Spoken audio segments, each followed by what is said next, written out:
रात के ठीक 2:17 कराची की एक सुनसान सड़क पर हल्की बारिश हो रहा था। दूर से आती पुलिस सायरन की आवाज। एक आदमी खून से लथपथ लड़खड़ाते हुए भाग रहा था। उसकी सांसें तेज थीं, आंखों में डर नहीं बल्कि एक अजीब सा मिशन पूरा करने का जुनून था। उसके हाथ में एक छोटा सा चिप था और अचानक धड़ाम, एक गोली उसके कंधे को चीरती हुई निकल गई। लेकिन वो रुका नहीं, क्योंकि अगर वो रुक जाता तो सिर्फ उसकी नहीं बल्कि भारत के हजारों लोगों की जान खतरे में पड़ जाती। कौन था ये आदमी?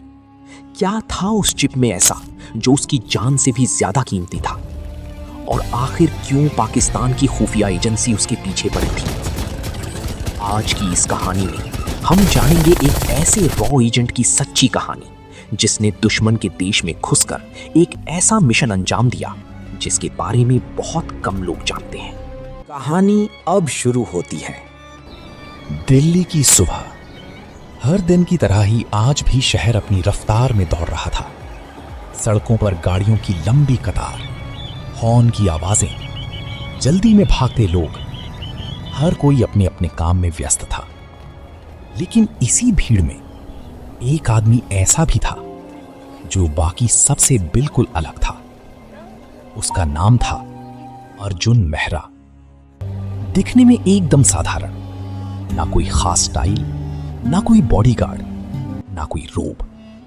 एक साधारण सा बैग कंधे पर, हल्की दाढ़ी और आंखों में एक अजीब सी शांति। वो हर दिन की तरह आज भी मेट्रो में बैठा था, लोगों की भीड़ में घिरा हुआ। लेकिन उसकी नजरें कहीं और थीं। वो लोगों को देख रहा था, ध्यान से, बहुत ध्यान से। एक आदमी जो बार बार घड़ी देख रहा था, एक लड़की जो फोन पर किसी से झगड़ रही थी, एक बुजुर्ग जो खिड़की के बाहर देख रहे थे। अर्जुन की आंखें हर चीज नोटिस कर रही थी, क्योंकि वो सिर्फ एक आम इंसान नहीं था, वो एक रॉ एजेंट था।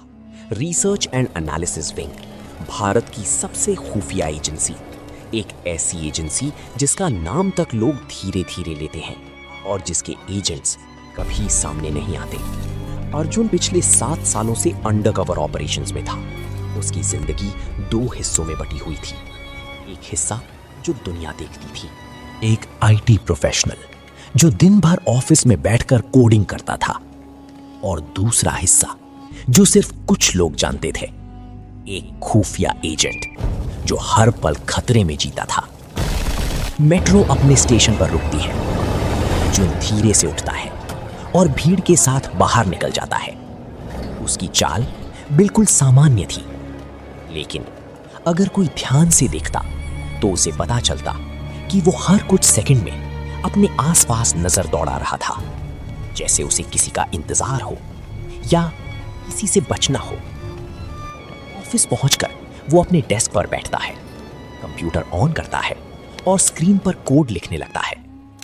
बाहर से देखने पर सब कुछ बिल्कुल सामान्य था, लेकिन उसके सिस्टम के अंदर कुछ और ही चल रहा था। एक हिडन सॉफ्टवेयर जो आम लोगों को दिखाई नहीं देता। उसके जरिए वो दुनिया के अलग अलग हिस्सों से आने वाली इंटेलिजेंस को ट्रैक कर रहा था। हर डेटा, हर मैसेज, हर सिग्नल उसके लिए एक पहेली था और उसे हर पहेली सुलझानी थी। तभी उसके कंप्यूटर स्क्रीन पर एक छोटा सा नोटिफिकेशन आता है। कोई नाम नहीं, कोई नंबर नहीं, बस एक line, signal detected, priority high. Arjun की आंखें तुरंत स्क्रीन पर टिक जाती हैं। उसका चेहरा बदल जाता है। अब वो एक आम आईटी प्रोफेशनल नहीं था, अब वो एक एजेंट था। वो तुरंत उस सिग्नल को खोलता है, एक एन्क्रिप्टेड फाइल जिसे सिर्फ रॉ के कुछ खास लोग ही पढ़ सकते थे। अर्जुन पासवर्ड डालता है और जैसे ही फाइल खुलती है, उसकी आंखों में एक हल्का सा तनाव दिखता है। फाइल में कुछ कोऑर्डिनेट्स थे, पाकिस्तान, कराची के कुछ इलाके और साथ में एक कोड, ऑपरेशन धुरंधर फेज 2 इनिशिएटेड। अर्जुन का दिल एक पल के लिए रुक जाता है। फेज 2? वो खुद से धीरे से कहता है। उसे याद आता है कुछ महीने पहले एक मिशन हुआ था, जिसमें एक बड़ा आतंकी प्लान रोका गया था। लेकिन लगता है वो सिर्फ शुरुआत थी। अब कुछ और बड़ा होने वाला था। अर्जुन की नजरें स्क्रीन पर टिकी थी। तभी उसके फोन पर एक कॉल आता है, अननोन नंबर। वो कुछ सेकंड तक उसे देखता है और फिर कॉल उठाता है। दूसरी तरफ सिर्फ एक आवाज आती है, कोड रेड, और कॉल कट जाता है। बस इतना ही। लेकिन अर्जुन के लिए ये 2 शब्द ही काफी थे। कोड रेड मतलब देश खतरे में है। अब उसकी जिंदगी का अगला मिशन शुरू हो चुका था। लेकिन उसे ये नहीं पता था कि ये मिशन उसे कहां ले जाने वाला है, क्योंकि इस बार दुश्मन पहले से ज्यादा तैयार था और इस बार गलती की कोई गुंजाइश नहीं थी। अर्जुन धीरे धीरे अपनी कुर्सी से उठा है। उसकी आंखों में अब एक अलग ही चमक थी। डर नहीं, बस एक संकल्प। जो भी हो, इस बार उन्हें रुकना ही होगा। लेकिन उसे क्या पता था कि ये मिशन सिर्फ एक ऑपरेशन नहीं, बल्कि उसकी जिंदगी का सबसे बड़ा इम्तिहान बनने वाला है। दिल्ली, शाम का समय। शहर की रफ्तार अब भी तेज थी, लेकिन अर्जुन मेहरा के अंदर सब कुछ थम चुका था। कोड रेड, ये 2 शब्द उसके दिमाग में लगातार गूंज रहे थे। वो तेजी से ऑफिस से बाहर निकलता है, ना किसी से कुछ कहता है, ना किसी की तरफ देखता है। जैसे ही वो सड़क पर आता है, उसकी चाल बदल जाती है। अब वो एक आम आदमी की तरह नहीं, बल्कि एक मिशन पर निकले एजेंट की तरह चल रहा था। कुछ ही मिनटों में वो एक टैक्सी में बैठ जाता है। कहाँ जाना है सर? ड्राइवर पूछता है। अर्जुन एक पल के लिए रुकता है, फिर धीरे से कहता है, लोधी रोड। लेकिन ये सिर्फ एक जगह का नाम नहीं था, ये था रॉ हेडक्वार्टर्स का रास्ता। टैक्सी तेजी से दिल्ली की भीड़ को चीरती हुई आगे बढ़ती है। बाहर की दुनिया वैसी ही थी। लोग हंस रहे थे, खाना खा रहे थे, अपने अपने काम में लगे हुए थे। लेकिन उन्हें नहीं पता था कि उनके ऊपर एक बहुत बड़ा खतरा मंडरा रहा है और उसे रोकने की जिम्मेदारी अब अर्जुन के कंधों पर थी। कुछ देर बाद टैक्सी एक शांत इलाके में रुकती है। बाहर से देखने पर वो जगह बिल्कुल सामान्य लगती थी। ना कोई बड़ा बोर्ड, ना कोई सिक्योरिटी का दिखावा। लेकिन यही रॉ का हेडक्वार्टर था। अर्जुन टैक्सी से उतरता है। जैसे ही वो गेट के पास पहुंचता है, 2 गार्ड्स उसे रोकते हैं। आईडी? अर्जुन बिना कुछ कहे अपनी जेब से कार्ड निकालता है। गार्ड कार्ड को स्कैन करता है। कुछ सेकंड के लिए सब कुछ रुक सा जाता है। फिर गेट धीरे धीरे खुलता है। Welcome agent Mehra. अर्जुन अंदर चला जाता है। अंदर का माहौल बाहर की दुनिया से बिल्कुल अलग था। हर तरफ लोग थे, लेकिन कोई आवाज नहीं। सब कुछ सटीक, तेज और बेहद खामोश, जैसे हर इंसान एक मिशन में डूबा हुआ हो। अर्जुन सीधे एक कॉरिडोर में जाता है और एक कमरे के सामने रुकता है। दरवाजे पर लिखा था रिस्ट्रिक्टेड एक्सेस। वो हल्की दस्तक देता है। कम इन। अंदर एक बड़ा कमरा, दीवारों पर बड़े बड़े स्क्रीन्स जिन पर दुनिया के अलग अलग हिस्सों के लाइव डेटा चल रहे थे, और कमरे के बीच में एक टेबल जहां बैठे थे रॉ के सीनियर ऑफिसर। उनकी आंखों में एक अजीब सी गंभीरता थी। Sit down Arjun. अर्जुन कुर्सी पर बैठता है। कमरे में कुछ सेकंड के लिए सन्नाटा छा जाता है। फिर स्क्रीन ऑन होती है और उस पर दिखाई देता है पाकिस्तान का मैप। कुछ सेकंड बाद उस मैप पर लाल निशान उभरने लगते हैं। कराची, लाहौर, इस्लामाबाद, और फिर एक और स्क्रीन पर भारत का मैप आता है। दिल्ली, मुंबई, हैदराबाद, कोलकाता, बेंगलुरु, हर शहर पर एक लाल निशान। अर्जुन की सांसें भारी हो जाती हैं। वो धीमे से कहता है, क्या है? ऑफिसर उसकी तरफ देखते हैं। ये है उनका प्लान। कौन? अर्जुन पूछता है। ऑफिसर धीरे से कहते हैं, ISI और उनके साथ जुड़े कुछ आतंकी संगठन। कमरे में तनाव और बढ़ जाता है। हमारे पास पुख्ता जानकारी है। ऑफिसर आगे कहते हैं, अगले 10 दिनों में इन 5 शहरों में एक साथ सीरियल ब्लास्ट होने वाले हैं। अर्जुन के हाथ कस जाते हैं। टाइमिंग एक ही समय, टारगेट्स भीड़ भाड़ वाले इलाके।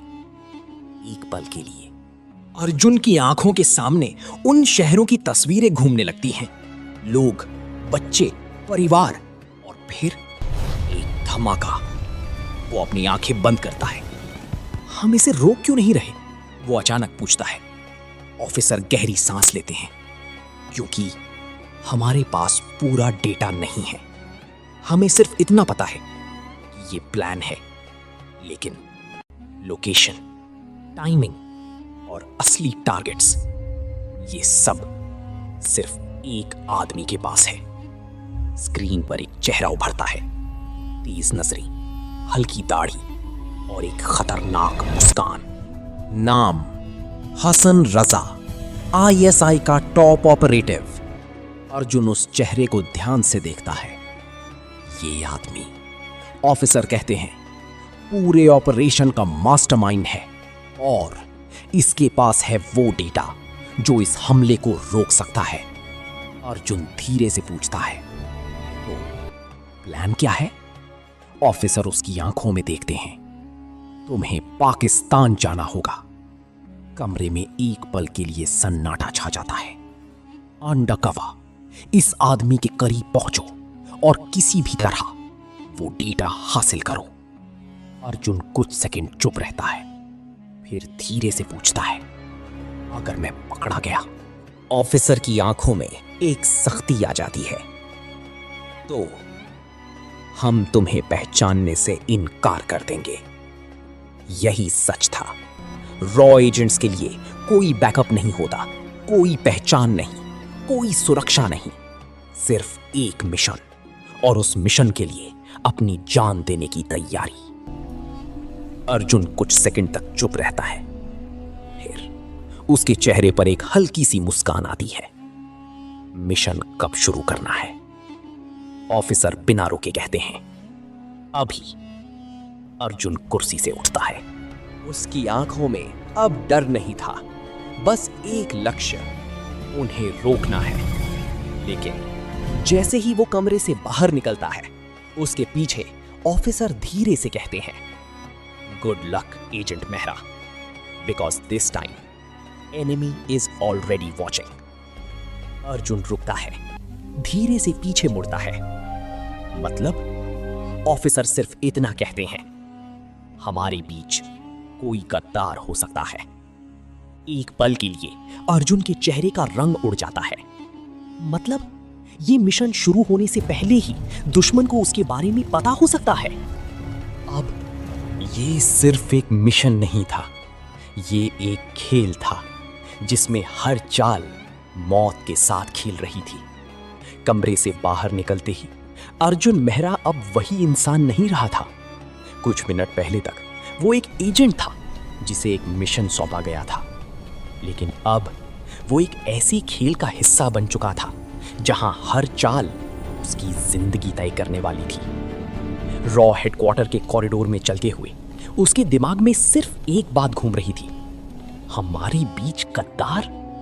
अगर ये सच था तो इसका मतलब उसका मिशन शुरू होने से पहले ही खतरे में था। लेकिन रॉ एजेंट्स को एक चीज सिखाई जाती है, सवाल बाद में, मिशन पहले। अर्जुन तेजी से आगे बढ़ता है। कुछ ही देर में वो एक खास सेक्शन में पहुंचता है, आइडेंटिटी रिकंस्ट्रक्शन यूनिट। ये वो जगह थी जहां एक इंसान की पूरी पहचान कुछ घंटों में बदल दी जाती थी। अंदर कई एक्सपर्ट्स काम कर रहे थे। कोई डॉक्यूमेंट बना रहा था, कोई डिजिटल रिकॉर्ड्स अपडेट कर रहा था, कोई पासपोर्ट पर स्टैंप लगा रहा था और बीच में एक नया नाम, एक नई कहानी। फ्रॉम नाउ ऑन, एक अधिकारी ने कहा, तुम अर्जुन मेहरा नहीं हो। उसने फाइल अर्जुन की तरफ बढ़ाई। तुम हो असद खान। अर्जुन ने फाइल खोली। अंदर हर डिटेल थी, जन्म स्थान, परिवार, बिजनेस हिस्ट्री, ट्रैवल रिकॉर्ड, यहां तक कि उसके बचपन की तस्वीरें भी। सब कुछ इतना परफेक्ट था कि कोई भी इसे असली मान ले। तुम दुबई में एक बिजनेसमैन हो, अधिकारी समझाने लगा। कराची में तुम्हारा एक नया प्रोजेक्ट है और इसी बहाने तुम वहां जाओगे। अर्जुन हर बात ध्यान से सुन रहा था, क्योंकि अब एक छोटी सी गलती उसकी मौत बन सकती थी। रिमेंबर, अधिकारी ने गंभीर आवाज में कहा, तुम्हें सिर्फ एक्टिंग नहीं करनी है, तुम्हें जीना है असद बनकर। अगले 48 घंटे अर्जुन की जिंदगी पूरी तरह बदल गई। उसने अपनी नई पहचान को हर पहलू से अपनाना शुरू कर दिया। वो घंटों आईने के सामने खड़ा रहता, अपनी चाल बदलता, अपनी आवाज बदलता, अपनी आदतें बदलता। वो अब अर्जुन नहीं था, वो बन चुका था असद खान। एयरपोर्ट, फ्लाइट का अनाउंसमेंट हो रहा था। Flight to Karachi is now boarding.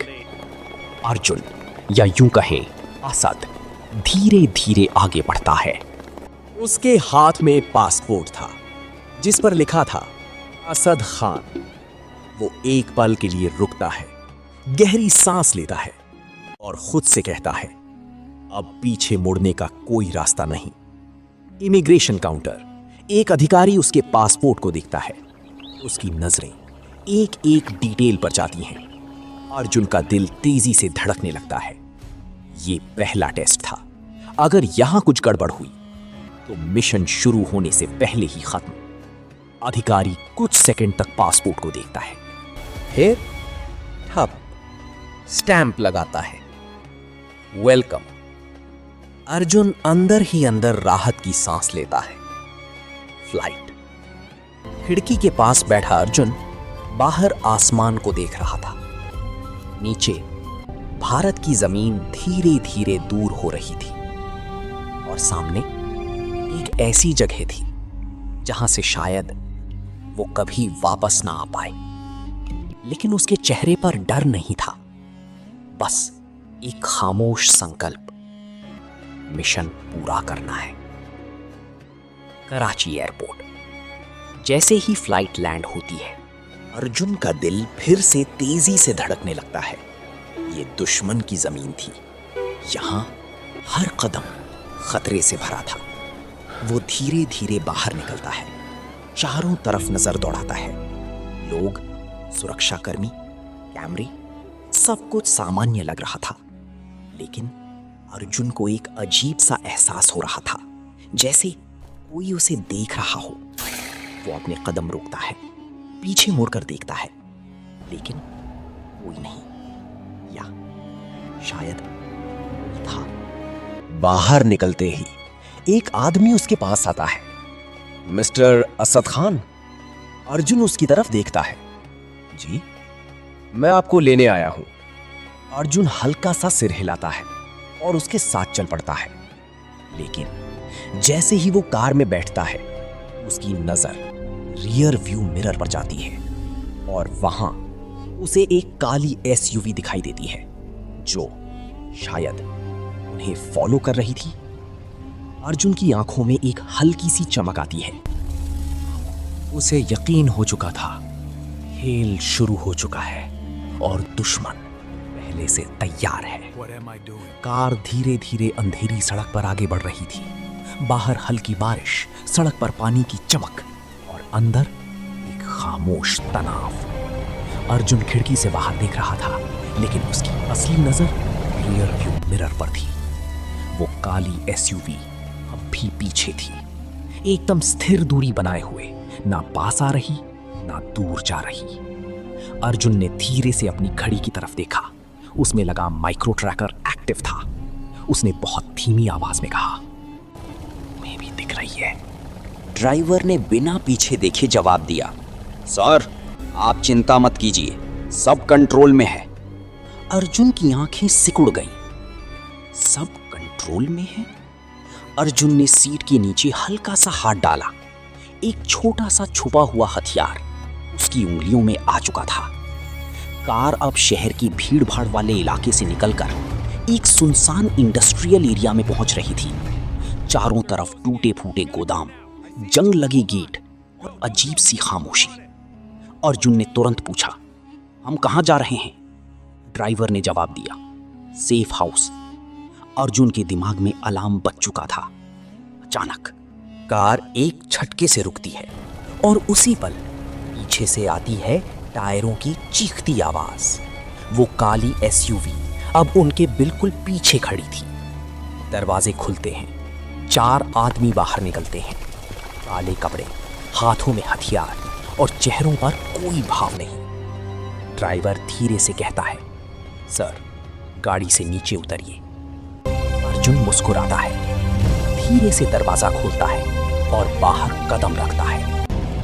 बारिश अब तेज हो चुकी थी। पानी की बूंदें उसके चेहरे पर गिर रही थीं, लेकिन उसकी आंखों में अब डर नहीं था। एक आदमी आगे बढ़ता है, मिस